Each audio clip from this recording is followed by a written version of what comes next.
Hello, જાગૃત આવાજમાં તમારું સ્વાગત છે. મારું નામ છે ચિંતન અખાણી. હવે ઘણા બધા લોકોના એવા વોટ્સએપ મેસેજ આવે છે, એઝ વેલ એઝ જે બધા પેરેન્ટ્સ મને પર્સનલી મળવા આવે છે અને જે લોકોના કોલ આવે છે એના ઉપરથી આપણે એક નિચોડ કરી રહ્યા છીએ કે સર કોલેજને ઇમ્પોર્ટન્સ આપવું કે નહીં. હું તમને પ્રૂફ સાથે બતાવીશ. ઓકે, કે કોલેજને ઇમ્પોર્ટન્સ આપવું કે પછી બ્રાન્ચને ઇમ્પોર્ટન્સ આપવું, કઈ બ્રાન્ચ લેવી વધારે સારી, કઈ બ્રાન્ચમાં વધારે સેલેરી હોય છે, શું માત્ર કોમ્પ્યુટર આઈટીમાં જ જોબ છે, શું મિકેનિકલ, સિવિલ, ઇલેક્ટ્રિકલ, ઈસી એની અંદર જોબ નથી. આ ઘણા બધા સ્ટુડન્ટ્સને ડાઉટ છે. આ બધા જ ડાઉટ છે ને બેટા, આજે હું તમને સોલ્વ કરી દઈશ. તમને એક વસ્તુ ક્લિયર થઈ જશે અને એ ક્લિયર થવાને કારણે તમને લોકોને આઈડિયા આવશે કે ના, મારે કઈ બ્રાન્ચ લેવી જોઈએ. અને જ્યારે પણ ચોઇસ ફિલિંગ સ્ટાર્ટ થશે ને બેટા, ત્યારે હું તમને 100 ચોઇસીસ એવી આપીશ જે તમે લેશો તો તમારું કરિયર સારું બની શકે છે. એ આપણે વોટ્સએપ ગ્રુપમાં આપવાના છીએ. તો વોટ્સએપ ગ્રુપની લિંક નીચે બેટા અવેલેબલ છે, એની ઉપર ક્લિક કરી તમે લોકો અમને મેસેજ કરી શકો છો કે 12th પછીના એન્જિનિયરિંગ વોટ્સએપ ગ્રુપમાં જોડાવું છે તો અમારી ટીમ તમને લોકોને એ ગ્રુપમાં જોડી દેશે. મિસ ન કરતા, બહુ જ ઇમ્પોર્ટન્ટ છે તમારા કરિયર માટે. હવે આપણે જે લોકોને ઓછા પર્સન્ટાઇલ આવ્યા હોય એ લોકોએ શું કરવું એ પણ હું તમને આજના વિડીયોમાં કહીશ.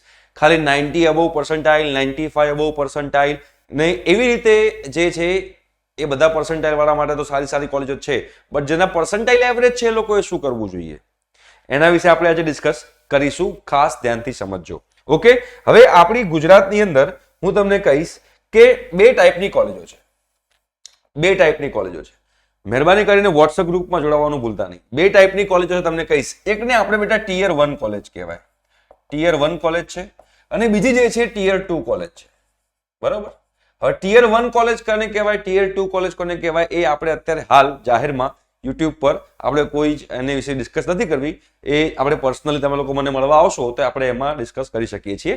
ઓકે, એના માટે મને બી પર્સનલી મળવું હોય તો વોટ્સએપ ગ્રુપમાં તમને મેસેજ આવશે કે ચિંતન સરને પર્સનલી મળવું હોય તો શું કહેવાનું, એ પણ ફ્રી ઓફ કોસ્ટ છે, કોઈ ચાર્જ નથી. ઓકે, તો ટીયર 1 કોલેજની અંદર તમે જોશો ને તો પ્લેસમેન્ટ હાઈ હોય છે, પ્લેસમેન્ટ હાઈ હોય છે. બરોબર છે. અને જે ટીયર 2 કોલેજ જે છે, ટીયર 2 કોલેજની અંદર પ્લેસમેન્ટ લો હોય છે. ટીયર 2 કોલેજ જે છે એની અંદર પ્લેસમેન્ટ લો હોય છે. Okay, placement high, placement low, irrespective of any branch. Computer લઈ લો, આઈટી લઈ લો, ઈસી લઈ લો, ઇલેક્ટ્રિકલ, સિવિલ, મિકેનિકલ, બરોબર છે, એ બધી કોઈ બી બ્રાન્ચ લઈ લો. ટીયર 1 ની અંદર પ્લેસમેન્ટ હાઈ હોય છે, ટીયર 2 ની અંદર પ્લેસમેન્ટ લો હોય છે. હવે ઘણા બધા સ્ટુડન્ટ્સ એવા હશે કે જે લોકોને ઓલરેડી ફિક્સ છે, જે લોકોને ઓલરેડી ફિક્સ છે કે મારે કોમ્પ્યુટર આઈટીમાં જ જવું છે. હવે બે ટાઈપની બ્રાન્ચ હોય છે, ધ્યાનથી સમજજો. બે ટાઈપની બ્રાન્ચ હોય, હું તમને ધ્યાનથી કહીશ કે બે ટાઈપની બ્રાન્ચ હોય છે. બે ટાઈપની બ્રાન્ચ. ઘણા બધા કહેશે કે મિકેનિકલ, સિવિલ, ઈસી, ઇલેક્ટ્રિકલમાં નહીં જવા, નહીં મળે જો. જોઈએ આપણે આ તમને બતાવું બધું ધીમે ધીમે વસ્તુઓ. બરોબર. એકને કહેવાય બેટા સોફ્ટ બ્રાન્ચ, એક તમારી સોફ્ટ બ્રાન્ચમાં આવે. બરોબર છે. અને બીજી આવે હાર્ડ બ્રાન્ચ. હાર્ડ બ્રાન્ચ મતલબ કે ડિફિકલ્ટ, ભણવામાં ડિફિકલ્ટ એવી રીતે હાર્ડ બ્રાન્ચ નહીં. એવી વાત નથી, ભણવામાં ડિફિકલ્ટ છે એવું નહીં બેટા. હવે સોફ્ટ બ્રાન્ચ જે છે જેમાં આપણે કોમ્પ્યુટર, આઈટી, આઈસીટી લઈ શકીએ. Computer engineering, IT engineering, ICT engineering જે છે એ આપણે સોફ્ટ બ્રાન્ચમાં લઈ શકીએ. અને બેટા જો હાર્ડ બ્રાન્ચ હોય તો હાર્ડ બ્રાન્ચને આપણે લઈ શકીએ મિકેનિકલની અંદર, civil, electrical, instrumentation and control engineering, બરાબર, ઇલેક્ટ્રોનિક્સ એન્ડ ઇન્સ્ટ્રુમેન્ટેશન. આ બધી બ્રાન્ચ જે છે એ બધી હાર્ડ બ્રાન્ચ કહેવાય, આ બધી સોફ્ટ બ્રાન્ચ કહેવાય. હવે તમને એક વસ્તુ ધ્યાનથી સમજજો, લોકો ક્યાં માર ખાઈ જાય છે અને કેમ હેરાન થાય છે અને કયા લોકો હેરાન થાય છે એ ખાસ સમજવા જેવી વસ્તુ છે. તો આ કોમ્પ્યુટર, આઈટી, આઈસીટી ની અંદર જો તમને ટીયર 1 કોલેજમાં એડમિશન મળે છે, ટીયર 1 કોલેજમાં, તો પ્લેસમેન્ટ છે કોમ્પ્યુટર આઈટી ની અંદર. ટીયર 2 માં તમને એડમિશન મળે છે તો ટીયર 2 ની અંદર એડમિશન નથી, પ્લેસમેન્ટ નથી. એટલે જે લોકો ટીયર 1 કોલેજમાં છે કોમ્પ્યુટર આઈટી ની અંદર તો એ લોકોને પ્લેસમેન્ટ છે. ટીયર 2 માં જે લોકોને એડમિશન મળે છે એ લોકોને પ્લેસમેન્ટ નથી. આની વાત કરીએ મિકેનિકલ, સિવિલ, તો જે લોકોને ટીયર 1 માં કોલેજ મળે છે ને, ટીયર 1 માં કોલેજ મળે છે એ લોકોને બી પ્લેસમેન્ટ છે, એ લોકોને પણ પ્લેસમેન્ટ છે. જે લોકોને ટીયર 2 માં એડમિશન મળે છે એ લોકોને અહીંયા પ્લેસમેન્ટ નથી. એ તો કોમ્પ્યુટર આઈટીમાં પણ નથી અને મિકેનિકલ, સિવિલ, ઇલેક્ટ્રિકલ એક બંનેમાં નથી, આ બંનેમાં પ્લેસમેન્ટ નથી. એવું નથી કે કોમ્પ્યુટર આઈટીમાં છે જ અને પેલામાં નથી. ટિયર 2 કોલેજ તમે કોઈ પકડી લેજો, બરોબર છે, તમે આપણે ગેરંટી આપવું છે, ટિયર 2 કોલેજમાં તમે જશો તો કોમ્પ્યુટર આઈટીમાં પણ પ્લેસમેન્ટ નથી અને આમાં પણ પ્લેસમેન્ટ નથી મિકેનિકલ સિવિલમાં. બીકોઝ ટિયર 1 અને ટિયર 2 કોલેજ જે છે બેટા, એ ટિયર 2 કોલેજની અંદર શું થાય દીકરા તમે સમજો. હવે જે ટિયર 1 કોલેજ છે એમાં હાઈ પર્સન્ટાઇલ વાળા છોકરા જવાના છે, હાઈ પર્સન્ટાઇલ વાળા છોકરા જવાના છે, ઓબ્વિયસ છે. અને ટિયર 2 ની અંદર લો પર્સન્ટાઇલ વાળા છોકરા જવાના છે, લો પર્સન્ટાઇલ, ઓબ્વિયસ છે. એ તો આખી દુનિયાને ખબર છે ને. હાઈ પર્સન્ટાઇલ વાળા ટિયર 1 માં જશે, લો પર્સન્ટાઇલ વાળા ટિયર 2 માં જશે, એ તો બધાને જ ખબર છે. તો જે એકચ્યુઅલી પ્લેસમેન્ટ આપી રહ્યા છે એ લોકોને બી ખબર છે કે ભાઈ ટિયર 1 કોલેજો કઈ કઈ છે. માર્કેટમાં બધાને જ ખબર છે કે ટિયર 1 કોલેજ કઈ છે, ટિયર 2 કોલેજ કઈ છે. તો જે ટિયર 1 કોલેજ જે છે, તો બધી જે કંપનીઝ જે છે, બધી કંપનીઝ પ્લેસમેન્ટ માટે ટિયર 1 કોલેજમાં જ જશે. ધારો કે તમે ઈસી લો છો, ઈસી ધારો કે અહીંયા ઈસી લખી નાખીએ, ઈસી બ્રાન્ચ. હવે બધા કહે છે કે સાહેબ ઈસી બ્રાન્ચમાં તો પ્લેસમેન્ટ નથી. એલડી કોલેજ લઈ લો, એલડી માં તો ઈસી માં પ્લેસમેન્ટ છે. એલડી લઈ લો તો એલડી માં તો કોમ્પ્યુટર આઈટી માં પ્લેસમેન્ટ છે, એલડી માં તો મિકેનિકલ માં પ્લેસમેન્ટ છે, એલડી માં સિવિલ માં પ્લેસમેન્ટ છે, રાઈટ. વીજીઈસી લઈ લો તો વીજીઈસી માં કોમ્પ્યુટર આઈટી માં પ્લેસમેન્ટ છે, તો વીજીઈસી માં સિવિલ માં, વીજીઈસી માં બધામાં પ્લેસમેન્ટ છે, ઈસી માં, ઇલેક્ટ્રિકલ માં બધામાં પ્લેસમેન્ટ છે. ટિયર 1 કોલેજો કહેવાય. તો ટિયર 1 કોલેજમાં કોઈ વિચારવાની જરૂર નથી કે હું આ બ્રાન્ચ લઈશ તો પ્લેસમેન્ટ થશે કે નહીં, પેલી બ્રાન્ચ લઈશ તો પ્લેસમેન્ટ થશે કે નહીં. કોઈ જ ડરવાની જરૂર નથી. ઇરિસ્પેક્ટિવ ઓફ એની બ્રાન્ચ, તમારી કોલેજ જો સારી હશે તો તમને લોકોને પ્લેસમેન્ટ થવાનું છે. હવે ઘણા બધા સ્ટુડન્ટ્સ એવું બી કહે છે બેટા કે કમેન્ટ આવશે જ કે કોલેજની કોઈ વેલ્યુ નથી, કોલેજની પોતાનામાં દમ હોવો જોઈએ. બિલકુલ સાચી વાત છે, પોતાનામાં દમ હોવો જોઈએ. પોતાનામાં દમ હોય તો કોલેજ કોઈ મેટર નથી કરતી. બટ તમને જ્યારે સારી કોલેજ મળે ને તો તમે એક સ્ટેપ બીજા બધા કરતા આગળ જતા રહો. સમજાવું તમને શું કહું છું? તમારે અહીંથી સુરત જવું છે તો તમારે અહીંથી સુરત જવું હોય, તમારી પાસે બે ગાડી છે, એક આપણે મારુતિ ફ્રન્ટી લઈ લઈએ અને એક બાજુ ઓડી લઈ લઈએ, તો આપણે ખબર છે કે બંને મારુતિ ફ્રન્ટીમાં પણ આપણે સુરત પહોંચવાના છીએ અને ઓડીમાં પણ આપણે સુરત પહોંચવાના છીએ. આપણું જે ડેસ્ટિનેશન જે છે સુરત, બંને ગાડી પહોંચશે. બટ ઓડીનો એક એક્સ્ટ્રા એડવાન્ટેજ છે જે ફ્રન્ટી પાસે નથી, એટલે વહેલી પહોંચશે, ફ્રન્ટી લેટ પહોંચશે. પહોંચવાના બંને જ છે. તો તમે ટિયર 1 કોલેજમાં હો કે ટિયર 2 કોલેજમાં હો, ટિયર 1 કોલેજનો ફાયદો શું છે? તમને એક એક્સ્ટ્રા એડવાન્ટેજ મળ્યો. કયો એક્સ્ટ્રા એડવાન્ટેજ મળ્યો? ઓન કેમ્પસ પ્લેસમેન્ટનો. એ ઓન કેમ્પસ પ્લેસમેન્ટ તમને ટિયર 2 કોલેજોમાં એનો એડવાન્ટેજ નહીં મળે. એટલે ટિયર 1 કોલેજ છે, એટલે કોલેજ જે કહેવાય ને કોલેજ ઇમ્પોર્ટન્ટ છે. કોલેજ ઇમ્પોર્ટન્ટ કેમ છે બેટા? ઓન કેમ્પસ પ્લેસમેન્ટ માટે. હવે બધાને તો ટિયર 1 કોલેજમાં એડમિશન મળવા નથી. હવે હું તમને એ પણ એક આન્સર આપીશ કે જો ધારો કે હવે જેના ઓછા પર્સન્ટાઇલ છે એ ટિયર 2 કોલેજોમાં જાય છે. હવે કોઈ એમ કહેશે કે મારે કોમ્પ્યુટર આઈટીમાં જ જવું છે પણ મારી પાસે પર્સન્ટાઇલ ઓછા છે, તો મારે ટિયર 2 માં જવું પડશે, તો સાહેબ હું શું કરીશ? કોઈ એમ કહેશે કે મારે મિકેનિકલમાં જ જવું છે, મને મિકેનિકલમાં ઇન્ટરેસ્ટ છે બટ મારા પર્સન્ટાઇલ ઓછા છે, મારે ટિયર 2 માં જવાનું છે, તો હું શું કરીશ?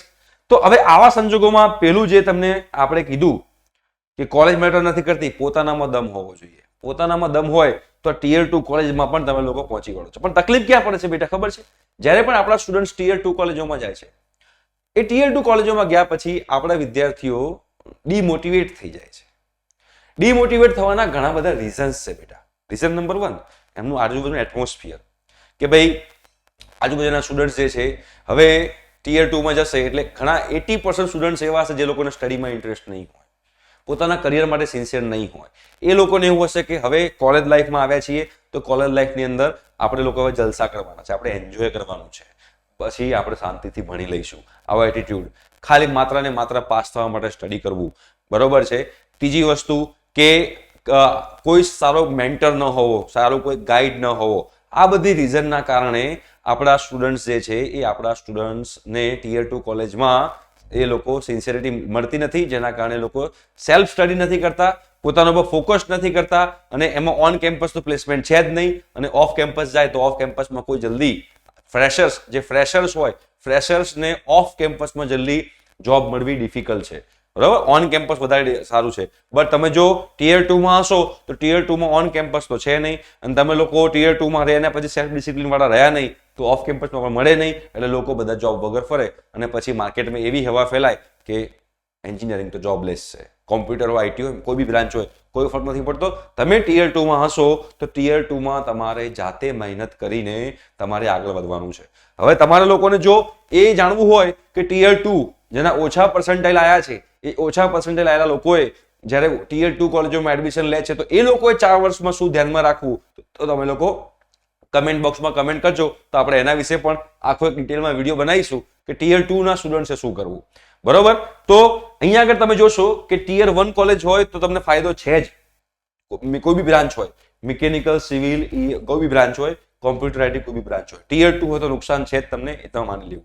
હવે આમાંથી કઈ બ્રાન્ચ લેવી? ભાઈ કોમ્પ્યુટર આઈટી લેવી તો જેને ઇન્ટરેસ્ટ કોમ્પ્યુટર આઈટીમાં હોય જઈ શકે છે. જે લોકોને મિકેનિકલ, સિવિલમાં હોય તમને ટિયર 1 કોલેજ મળતી હોય, આંખ બંધ કરીને જજો, કોઈ ટેન્શન લેવાની જરૂર નથી. મારી જવાબદારી. હું તમને કેવું બી એક્ઝામ્પલ આપીશ કે એલડી કોલેજ જે છે, એલડી કોલેજમાં એન્વાયરમેન્ટલ એન્જિનિયરિંગ કરેલો માણસ બરોડાની અંદર 50,000 રૂપિયાની સેલરી સાથે કામ કરી રહ્યો છે. એલડી કોલેજમાં એક રબર ટેકનોલોજી કરીને બ્રાન્ચ છે. રબર ટેકનોલોજી કરીને બ્રાન્ચ એલડી કોલેજમાં છે, જેની અંદર રિલાયન્સ કંપની પ્લેસમેન્ટ માટે આવે છે. રિલાયન્સ કંપની પ્લેસમેન્ટ માટે આવે છે, જે 6 લાખ 7 લાખના પેકેજ આપે છે રબર ટેકનોલોજીમાં. હવે તમને સિમ્પલ તમે લોકોને ઘણા બધા લોકોને વસ્તુ ટ્રસ્ટ નહીં થાય. ઘણા બધા લોકો છે જે લોકોને વસ્તુ ટ્રસ્ટ નહીં થાય. કોલેજનું મહત્વ જુઓ તમે. હવે આ જ રબર ટેકનોલોજી તમે જોશો તો આ જ રબર ટેકનોલોજી તમે લોકો બીજી કોઈ જગ્યાએથી કરશો તો તમને લોકોને પ્લેસમેન્ટ નહીં થાય. બરોબર છે. પણ આની અંદર થાય છે એલડી કોલેજ અંદર. હવે આ એલડી કોલેજમાં તમે જોશો તો આ પ્લેસમેન્ટ પર હું ક્લિક કરું છું.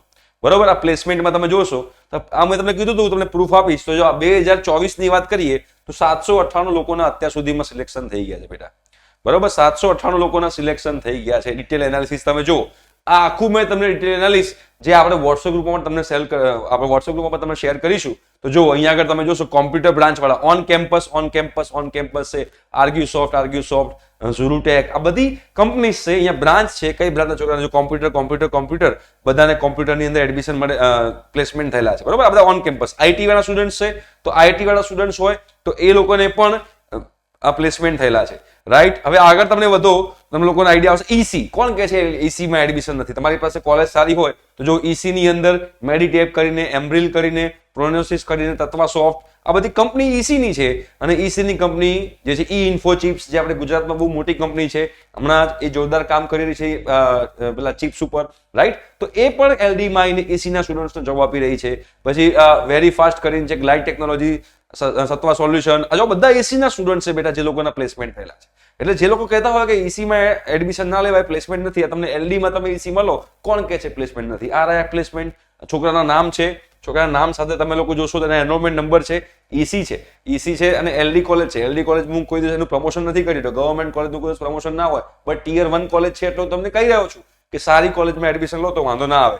જો મિકેનિકલ બ્રાન્ચ, કોણ કહે છે મિકેનિકલમાં પ્લેસમેન્ટ નથી? તમે એલડીમાં જાઓ, એલડીમાં જશો તો કેએચએસ મશીનરી છે, વર્લી છે, એર પ્રોડક્ટ છે, એલએનટી કંપની આવે છે. જો એલએનટી કંપનીમાં મિકેનિકલમાં એડમિશન થાય છે. સીએટ ટાયર આવે છે. તમે લોકો આઈપીએલ જોતા હો તો આઈપીએલ તમને ખબર પડે તો આઈપીએલમાં તમારા લોકોને જે આવે છે strategic time out, CEAT tyre strategic time out, CEAT tyre company જે છે એ મિકેનિકલ માટે છે. અગેન તમે જો એલએનટી કોણ કે છે? અમે તો મિકેનિકલના સ્ટુડન્ટ્સ છે. જો સુઝુકી મોટર્સ, આરતી ઇન્ડસ્ટ્રીઝ, અતુલ લિમિટેડ, આ એરસેલ મિત્તલ, જો બધા મિકેનિકલ, સુઝુકી મોટર્સ, જો અદાણી કંપની આવે છે. તમે કોણ કે છે? વેલ્સપન કંપની આવે છે. પછી મિકેનિકલમાં હિટાચી આવે છે. હવે તમે જો ઇલેક્ટ્રિકલ, કોણ કે છે ઇલેક્ટ્રિકલમાં પ્લેસમેન્ટ નથી? આરઆઈ ઇલેક્ટ્રિકલમાં પ્લેસમેન્ટ. તમારી પાસે ટિયર 1 કોલેજ હોય ને બેટા, બ્રાન્ચ કોઈ બી હોય, તમારા પ્લેસમેન્ટ થશે. હવે આ તમે જોશો ટિયર 2 માં, તો ટિયર 2 માં બેટા આટલા બધા પ્લેસમેન્ટ નથી થવાના. ટિયર 2 ની અંદર આટલા બધા પ્લેસમેન્ટ નથી થવાના. રાઈટ. ઇલેક્ટ્રિકલમાં જવો, કોઈ બી બ્રાન્ચ પકડી લો તમે લોકો. જો ઇલેક્ટ્રિકલમાં કેટલા બધા છે ઇલેક્ટ્રિકલ બ્રાન્ચ, કોઈ બી branch. IC, instrumentation and control engineering, IC માં જો એલએનટી આવે છે. આઈસી. આ સિવિલમાં એલએનટી આવે છે, અદાણી આવે છે.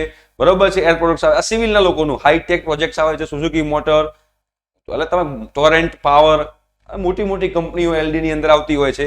હવે સિવિલ અદાણી, જો અદાણી. બરોબર છે. બાયોમેડિકલમાં પ્લેસમેન્ટ છે. કેમિકલમાં પ્લેસમેન્ટ છે. તમે જો કેમિકલની અંદર કેટલા બધા છે. કેમિકલની અંદર ઓટોમોબાઈલમાં ઓછા છે. મેં કીધું તો ઓટોમોબાઈલમાં ઓછા રહેશે જ, પણ જો કરવું જ હોય તો ઓટોમોબાઈલમાંથી કરવાનું. એન્વાયરમેન્ટલ એન્જિનિયરિંગ, જો environment engineering, Aditya Birla, L and T, Aarti industries, Atul limited, આ એન્વાયરમેન્ટલ એન્જિનિયરિંગ. રબર ટેકનોલોજી, જો રબર ટેકનોલોજી મેં કીધું તો મને એક્ઝામ્પલ આપ્યું હતું. CEAT tyre, rubber king, BKT, Suresh, Welspun, Reliance. ટેક્સટાઇલની અંદર જો ટેક્સટાઇલની અંદર રિલાયન્સ આવે છે, ઓનલી વિમલ. બરોબર છે. તો કઈ બ્રાન્ચ નથી? તમે ખાલી મને કહો કઈ બ્રાન્ચ નથી? બધી બ્રાન્ચમાં પ્લેસમેન્ટ છે. બટ શરત માત્ર એટલી કે જ્યારે તમે ટિયર 1 કોલેજમાં જાઓ ને બેટા, તો ટિયર 1 કોલેજની અંદર તમે જશો તો તમને એનો ફાયદો છે. ફાયદો એ છે કે ઓન કેમ્પસ પ્લેસમેન્ટ તમારા થશે અને ઓન કેમ્પસ પ્લેસમેન્ટમાં તમને કારણે તમે લોકો ઇઝી પડશે. ધારો કે તમે મિકેનિકલ એન્જિનિયર છો, ટિયર 1 માં છો, તમને ઓન કેમ્પસ પ્લેસમેન્ટના ચાન્સીસ છે. ટિયર 2 માં જશો તો તમને ઓન કેમ્પસ પ્લેસમેન્ટના ચાન્સીસ નથી. અને પછી મેં કીધું એમ કે લોકોએ 4 વર્ષમાં સ્ટડી કરી જ ના હોય, 4 વર્ષમાં ફોકસ કર્યું જ ના હોય, એના કારણે શું થાય બેટા, ઓન કેમ્પસ પ્લેસમેન્ટ નથી અને ઓફ કેમ્પસમાં મળશે નહીં અને જોબલેસ પડશે. એના પછી એ લોકોએ કાં તો ઘણી બધી મહેનત કરવી પડે, ગેટ એક્ઝામની તૈયારી કરવી પડે, જીપીએસસી એક્ઝામની તૈયારી કરવી પડે, યુપીએસસી એક્ઝામની તૈયારી કરવી પડે, યા તો તમારે MBA માટે કેટ એક્ઝામની તૈયારી કરવી પડે. જો તમારે ત્યાંથી કરિયરને બિલ્ડ કરવું હોય, તમારા કરિયરને ત્યાંથી ઉઠાવવું હોય તો બીજી ઘણી બધી વસ્તુઓ છે જે તમારે કરવી જોઈએ. બરાબર છે. ટિયર 2 ના સ્ટુડન્ટ છે તો એક્સ્ટ્રા સ્કિલ પર ફોકસ કરવું જોઈએ, બહારથી કોઈ સ્કિલ શીખવી જોઈએ, આ બધી વસ્તુ કરવી જોઈએ. પણ ઘણા બધા સ્ટુડન્ટ્સ આની પર ફોકસ કરતા નથી હોતા, એટલે જેના કારણે છોકરાઓને પછી જોબ નથી મળતી હોતી અને એ લોકો હેરાન થતા હોય છે. ઘણા બધા સ્ટુડન્ટ છે જે લોકો ટિયર 2 કોલેજમાંથી ઘણા આગળ વધ્યા છે અને ઘણા બધા એવા સ્ટુડન્ટ છે જે ટિયર 2 માંથી પછી એ લોકો જોબલેસ ફરતા હોય છે. મને કોલ આવતો સર કે જોબ હોય તો મને કહેજો. હવે મને કોલ આવે છે, રાઈટ. ટિયર 2 માં રહેલો માણસ ઈસરોની અંદર બી જોબ કરી ચૂકેલો છે, ટિયર 2 માં રહેલો માણસ ઈસરોની અંદર ઇન્ટર્નશિપ કરેલી છે. બટ શરત માત્ર એટલી કે સિન્સિયરિટી લેવલ પછી તમારે વધારી દેવું પડે. એવું નહીં કે તમે 4 વર્ષ પછી એન્જોયમેન્ટ જ કરો, ઇરિસ્પેક્ટિવ તમારી કોલેજ ટિયર 2 કોલેજ છે તો પણ તમે એન્જોય કરો. એવું કરશો તો બેટા મેળ નહીં પડે. હવે વાત કરીએ આપણે સેલરીની. હવે આપણે વાત કરશું સેલેરીની, તો અત્યારે જે રિયાલિટી છે, જે ફેક્ટ છે, હું તમને કહેવા માંગીશ કે કોમ્પ્યુટર આઈટી જે છે બેટા, એ કોમ્પ્યુટર આઈટીની અંદર તમારી સેલેરી જે છે એ બહુ ફાસ્ટ વધે છે. એની ઇન્ક્રીઝ જે થાય છે બહુ ફાસ્ટ રેટ છે. કોમ્પ્યુટર આઈટીનો તમારો જે સેલેરી ઇન્ક્રીમેન્ટ જે છે બહુ ફાસ્ટ રેટ છે. બીજી બધી બ્રાન્ચમાં જે છે એ બીજી બધી બ્રાન્ચમાં જે સેલેરી ઇન્ક્રીમેન્ટ છે સ્લો રેટ છે. બધા કોમ્પ્યુટર આઈટીમાં કેમ જાય છે? કોમ્પ્યુટર આઈટીમાં એટલે જાય છે કે બીકોઝ તમે લોકો બધા માર્કેટમાં બહુ મોટા મોટા સેલેરીઝ જોયા છે. આનો 2 કરોડ સેલેરી, આનો 3 કરોડ, આનો 50 લાખ, 75 લાખ, આ તમે લોકો સેલેરી જોયેલી છે અને આ સેલેરી તમને લોભાવે છે, જેના કારણે ઘણા બધા લોકો જતા હોય છે કોમ્પ્યુટર આઈટીની અંદર. બાકી મિકેનિકલ, સિવિલ, ઇલેક્ટ્રિકલ, એસીમાં બધામાં પ્લેસમેન્ટ તો છે જ, કોઈએ ગભરાવાની જરૂર છે જ નહીં. બરોબર. સ્લો રેટ છે. ફોર એક્ઝામ્પલ તમને એક આઈડિયા આપું તો 10 વર્ષની અંદર તમે જુઓ, ધારો કે તમે લોકો 4 વર્ષ પછી તમે 10 વર્ષ જોબ કરી હોય કોમ્પ્યુટર આઈટીની અંદર અને 10 વર્ષ જોબ કરી બીજી કોઈ બ્રાન્ચમાં, તો કોમ્પ્યુટર આઈટીમાં તમારી જે છે એ ઓલમોસ્ટ ડબલ હશે મિકેનિકલ વાળા કરતા. મતલબ કે 10 વર્ષ પછી ધારો કે મિકેનિકલનો વાળાનો પગાર 20 લાખ રૂપિયા હશે તો 10 વર્ષ પછી કોમ્પ્યુટર આઈટી વાળાનો પગાર 35 લાખ રૂપિયા જેટલો આજુબાજુ હશે. આટલો તમારો ફરક પડે છે. બરોબર છે. જે ઓબ્વિયસ છે, જેન્યુઅન છે અને એનું રીઝન એ છે કે આપણે કોમ્પ્યુટર આઈટીમાં જનરલી બધું જે બી આપણી બધી ઇન્ડિયાની જે પણ કંપની છે, બધી સર્વિસ બેઝ કંપની છે, જે US, UK, Canada, Australia, New Zealand એ બધી જગ્યાએથી બધા ક્લાયન્ટ લે છે અને ક્લાયન્ટ ડોલરમાં પેમેન્ટ કરે છે. ડોલરમાં પેમેન્ટ કરતા હોય જેના કારણે હાઈ ટિકિટ ક્લાયન્ટ હોય અને હાઈ ટિકિટ ક્લાયન્ટના કારણે એ લોકો એમના જે એમ્પ્લોય હોય એ લોકોને હાઈ સેલરી આપી શકે છે. એકચ્યુઅલી મિકેનિકલ, સિવિલમાં આવું થતું નથી, બીજી બધી હાર્ડ બ્રાન્ચમાં આવું થતું નથી. આ જ ખાલી માત્ર ફરક છે. બટ જો તમે ટિયર 1 કોલેજ લીધેલી હશે, જો તમારા પર્સન્ટાઇલ ઓછા છે અને તમને એવું લાગતું હોય કે મારે કોમ્પ્યુટર આઈટી કઈ બ્રાન્ચ લેવું મને ખબર નથી, બિંદાસ તમે ટિયર 1 કોલેજમાં તમને કોઈ બી બ્રાન્ચ મળતી હોય તમે લઈ શકો છો. પ્લેસમેન્ટ થશે ને થશે. બરોબર. એની કોઈ તમારે ટેન્શન લેવાની જરૂર નથી. બટ ટિયર 2 માં ગયા તો તમારે સેલ્ફ ડિસિપ્લિનમાં રહેવું જ પડશે અને ટિયર 2 કોલેજમાં તમને કોઈ પ્લેસમેન્ટ માટે હેલ્પ નહીં કરે. Okay, thank you so much. By.